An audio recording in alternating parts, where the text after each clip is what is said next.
just people within the queer community face oppression and problems, but then you also have to understand that people of color have like face a whole nother level.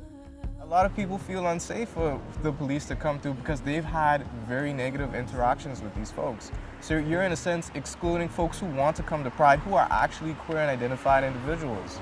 That's what their claim was made for. There's no pride in policing.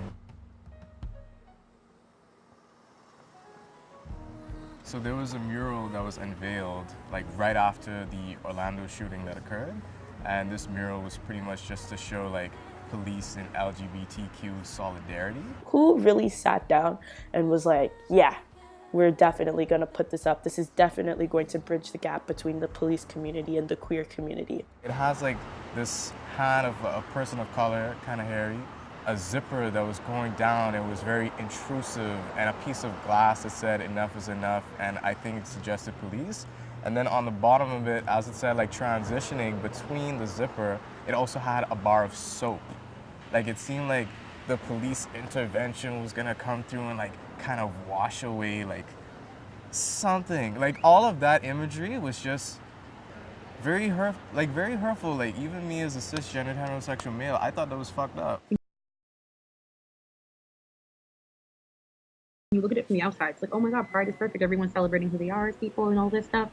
But on the inside, it's like there digs a deeper meaning to when people aren't included within community they want to belong to and they should belong to. The city is still very transphobic, still very homophobic, and still very anti-Black racist. In terms of people of color and being queer, you'll often see signs downtown saying, God doesn't approve of this. You had LGBTQ community members trying to say all lives matter against the Black Lives Matter protesters. Folks who should be identifying with the oppression that these folks face, as most of them are Black queer women. It's one thing that some people don't support Black Lives Matter, but it's another thing like when the queer community, well, some people in the queer community, I should say, don't support people of color who are in the queer community as well. And they're kind of like blaming them for what happened. So a lot of people think that we're domestic terrorists, when all we're doing is calling out the bullshit. Most of what I heard was obviously on social media, making it seem like Black Lives Matter kind of just like took over Pride in like a negative way. And they kind of like had this term they use, they call them terrorists. So when people say all lives matter, you're not saying it because like we're excluding you. You're not saying it because you're trying to do more good by like making sure that everybody is included.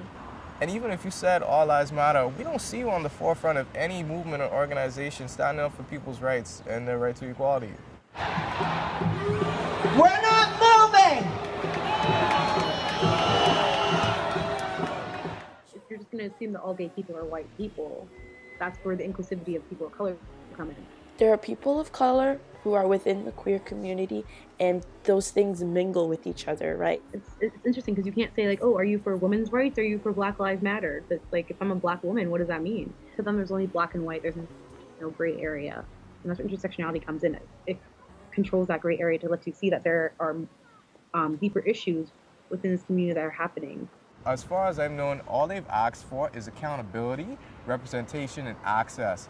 Ain't nothing wrong with that. It's funny because it's the same thing as like LGBT community wanted to be heard. They wanted representation, and there it is. And now that marginalized individuals want recognition, they're like, why? Well, it's the same reason you wanted it. But people need to remember the historical context of Pride as well, right? It began with bathhouse raids. It began with the Stonewall Rebellion. The first Pride was a riot. If it was like a protest like against like police brutality, and then now to have cops in the parade and make it seem as if police brutality is a thing of the past is kind of like defeating the purpose. Then you have Black Lives Matter Toronto, spearheaded and founded by Black, queer, trans women of color. They are, in a sense, the antithesis of other social movements before them and of society. And I think that's beautiful. You can wave your rainbow flag and you can have the time of your life. But every time my partner walks out that door, I am afraid. Acknowledge that all lives don't matter in the face of erasure that's happening not just in Toronto with black bodies from Jermaine Carby, Andrew Loku, Ottawa with Abdi Rahman Abdi. Even, hold on, let me go a step further. Even with the murdered and indigenous women, even with pride.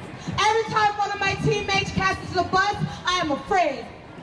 Every time someone that I love who chooses to be trans, who chooses to be non-binary, who chooses to be genderqueer, who chooses to be everything they want, that's what happens. I'm afraid. If the personal is political, that means that this is your personal business. We are standing up for you, and we would like y'all to come through and stand in solidarity. Stop the fuckery. All Black Lives Matter. There are people of color in our marginalized communities who are looking for support and a voice to speak up and talk about their experiences and look for inclusivity within all communities in our society, not even just in Toronto, but like, I guess, Canada or North America as a whole, to find a space for themselves, and they shouldn't be penalized or ridiculed for speaking against their inequalities. You know, this is a group of people who've like been marginalized, and they just all we want is representation. All we want is to be heard. Why is that so wrong?